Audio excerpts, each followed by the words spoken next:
time. Hi judges, I'm Giacomo. Today I have something extremely amazing to present to you. But first, I want to thank you. In fact, after the judging briefing last year at the World Brewers Championship, I start to focus my attention how to combine the benefit of a flatbed brewers with the clarity and bright acidity of conical one.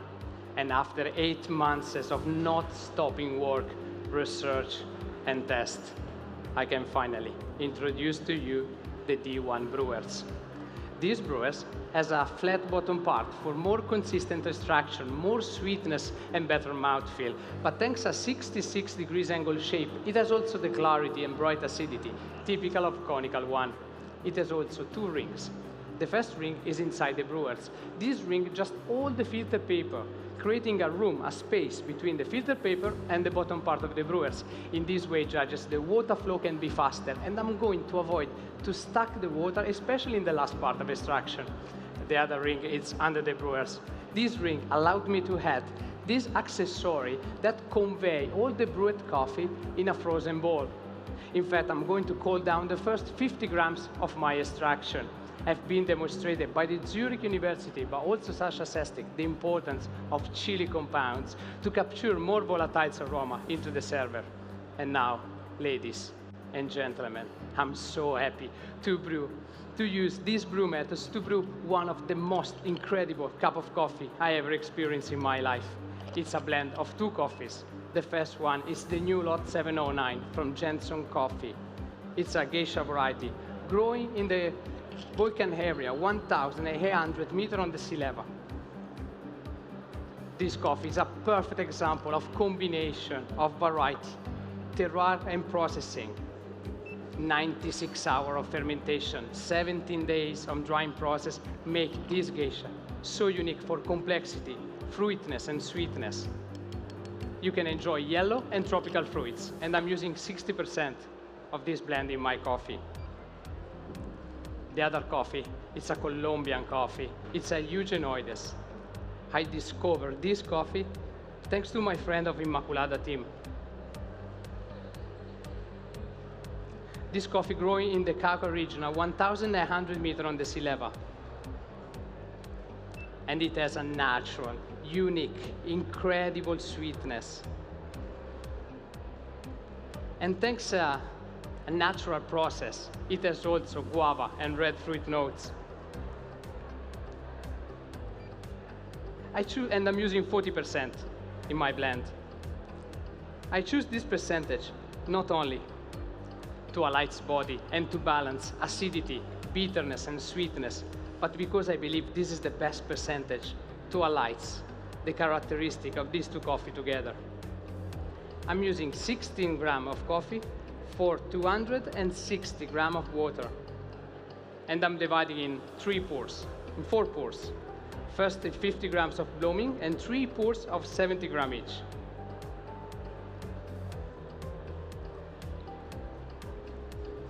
The water temperature that I'm using, judges, it's a 92 degrees in the first 2 pours to extract more flavors, sweetness, and body. And then in the last 2, I'm using 90 degrees to alight clarity and bright acidities. The water that I'm using, it's 85 TDS water, made by 12 ppm of magnesium, 5 ppm of calcium, and 0.6 ppm of potassium. I found, judges, this is the best water recipe to extract flavors, acidity, and sweetness from this blend. And it's also the water that I'm daily using in my roastery.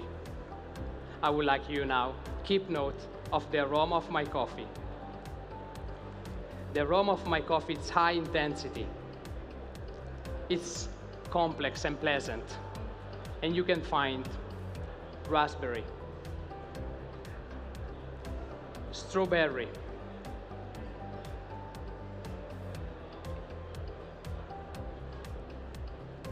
sweet ripe peach,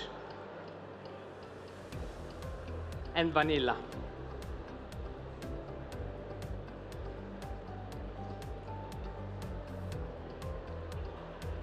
I would like you now, judges, keep note of the flavor of my coffee.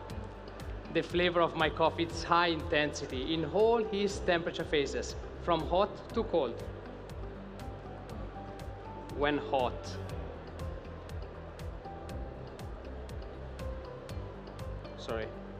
when you can find raspberry, strawberry, sweet ripe peach, and vanilla.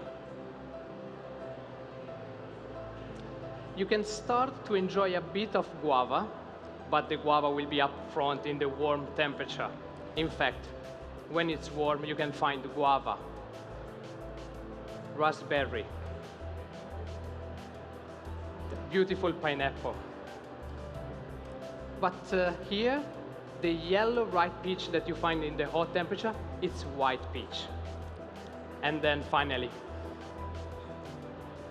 when it's cold, this is my favorite temperature for complexity and sweetness.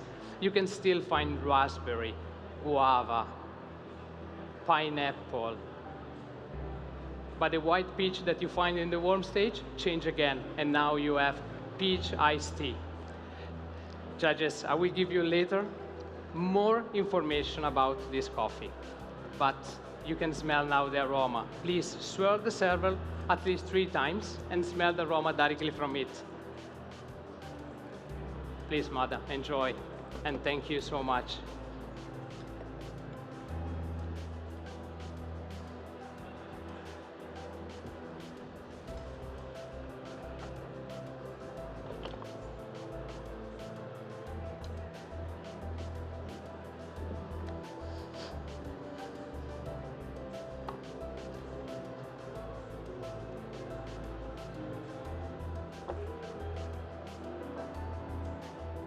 Right, thank you. Thank you. And thank you. As promised, I want to give you more information about my coffee, and I want to start from the aftertaste. The aftertaste is medium-high intensity. It's long and pleasant. When hot, reminds you raspberry. When warm, reminds you pineapple. And when it's cold at room temperature, it reminds you peach iced tea. The acidity. It's a lovely mix between malic and citrus acidity. When hot, it's sweet with a medium intensity. And then when it's warm and cold, it's vibrant and brilliant with a medium high intensity. When it's hot, reminds you raspberry. When it's warm and cold, reminds you white peach. The sweetness of this coffee is high in all its temperature phases, and these sweetness, judges, remind me marshmallow sweetness. I really love also, I really love also the mouthfeel of this coffee because it's medium to high body. It's round and smooth when hot, and then when it's warm and cold, it's juicy, and it clearly reminds me pineapple choice. Judges, this coffee, it's so balanced in all its phases, from hot to cold. I personally love how gently it moves from sweet when hot to a pleasant acidity when it turns cold. I would like you to enjoy the overall and the complexity of this coffee to drink directly from the cup.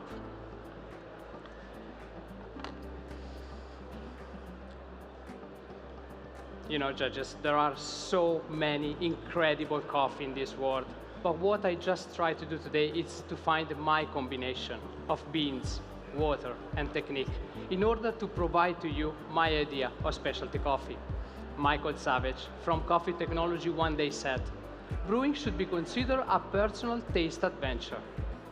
I believe brewing is much more. Brewing is sharing of ideas, experiences, and emotions, judges. And for this reason, for me, brewing should be considered a beautiful coffee community experiences. Enjoy your coffee. Time. Give it up for the competitor representing Italy, Giacomo Vannelli. Giacomo Vannelli,